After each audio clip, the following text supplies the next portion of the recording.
పోలవరం ప్రాజెక్టుపై ఎంపీ కనకమేడల రవీంద్ర కుమార్ పార్లమెంటులో మరోసారి గలమెత్తారు. 4.5 ఏళ్లుగా పోలవరం పనుల్లో పురోగతి లేదని, ప్రాజెక్టును ఎప్పటికి పూర్తి చేస్తారో చెప్పాలని డిమాండ్ చేశారు. ఇప్పటి వరకు ఎన్ని నిధులు ఖర్చు చేశారో చెప్పాలన్నారు. దీనికి కేంద్ర జలశక్తి మంత్రి గజేంద్ర సింగ్ షెకావత్ సమాధానమిస్తూ ప్రాజెక్టు నిర్మాణ బాధ్యత ఏపీ సర్కార్దేనని, ఖర్చు చేసిన తర్వాత కేంద్రం రియంబర్స్ ఇస్తుందని స్పష్టం చేశారు. 4.5 ఏళ్లలో వేల కోట్ల రూపాయలు రియంబర్స్ చేశామని లెక్కలతో సహా వివరాలిచ్చారు.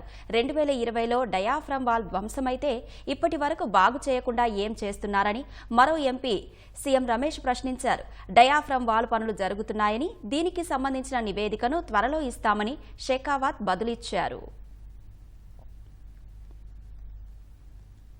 AP Reorganization Act 2014, Polavaram irrigation project was declared as a national project. Sir, from 2020 till today, no progress has taken place, and as per Polavaram project, how much time to complete the project it will take? जैसा माननीय सदस्य ने कहा है कि Polavaram project Andhra Pradesh reorganisation act के तहत भारत सरकार ने बनाने की जिम्मेदारी ली थी, लेकिन मैं माननीय सदस्य और सदन के संज्ञान के लिए निवेदन करना चाहता हूं कि इसके निर्माण की जिम्मेदारी आंध्र प्रदेश की सरकार के पास में। निर्माण का काम करना, उस पर पहले खर्च करना, ये सारी जिम्मेदारी आंध्र प्रदेश सरकार की है।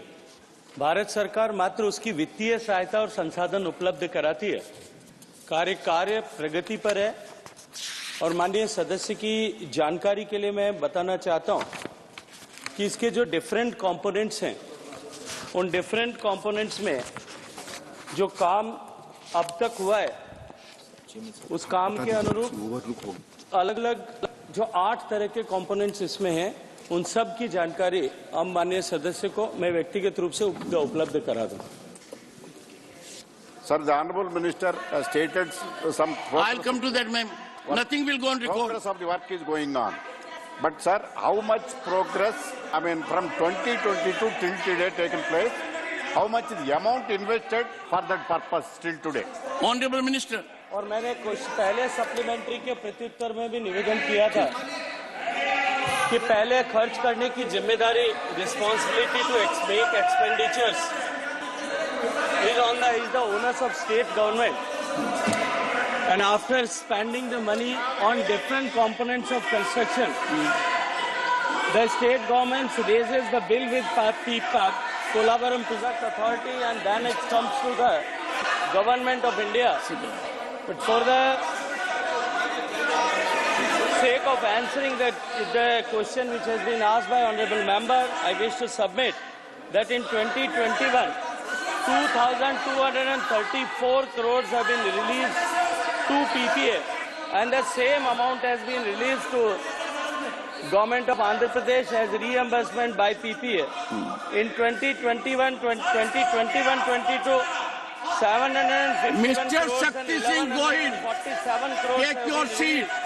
Dipender Huda, And you are getting used to creating in 2022-23, unnecessarily. 1,671.323 crores have been released to PPA, and further PPA released the same amount to Government of Andhra Pradesh. Take your seat. In current financial year, What word are you using? 2024, so far No, I am surprised. 7 crore rupees have You been are released using these kind of words in this by house. Government of India to Polavaram These are Project expense. Authority, Expense. and a similar amount Sorry. has been transferred by Take your seat. Polavaram I'll come Project back. Authority I'll come back Government to of you Andhra after this Pradesh. question is over. Please take your seat. Dr. C.M. Ramesh. Gone through the answer. This diaphragm wall was damaged in 2020. What are you- Now we are in 2024. Have you not The understood me? NHPC has I can't help you. study. Sorry. Please continue. This is very Continue. important for Andhra Pradesh. When it will be completed, when the diaphragm all details will come.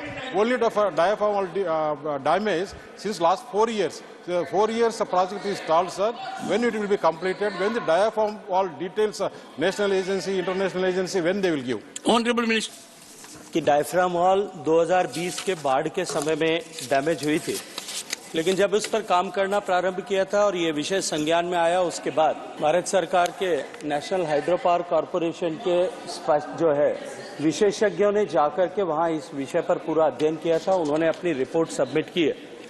दो तरह के alternatives उसमें दिए गए थे कि एक जो एग्जिस्टिंग वॉल है उसी को रिपेयर किया जाए और दूसरा जो था कि नई डायफ्राम वॉल बनाया जाए, क्योंकि डायफ्राम वॉल किसी भी बांध की स्पाइन या रीढ़ की हड्डी के जितनी इंपॉर्टेंट होती है। इस विषय में कहीं भी कोई, क्योंकि आंध्र प्रदेश सरकार ने ऑलरेडी लिख करके दिया है कि जो कंसेशनर है, जो कंस्ट्रक्शन करने वाली कंपनी है, दे आर नॉट कॉन्फिडेंट कि अगर इसको रिपेयर किया जाए तो ये बांध के भविष्य को लेकर के उचित होगा या नहीं। हमने इंटरनेशनल एजेंसीज को हायर किया है और उसकी प्रक्रिया प्रारंभ की है। उसकी रिपोर्ट आने के साथ ही इस दिशा में, क्योंकि अत्यंत महत्वपूर्ण घटक है और इसमें किसी भी तरह की जल्दबाजी बांध के भविष्य को लेकर के एक जो है समस्या हो सकती है, इसलिए उस दिशा में हम काम कर रहे हैं और शीघ्र ही उस दिशा में आगे बढ़ेंगे।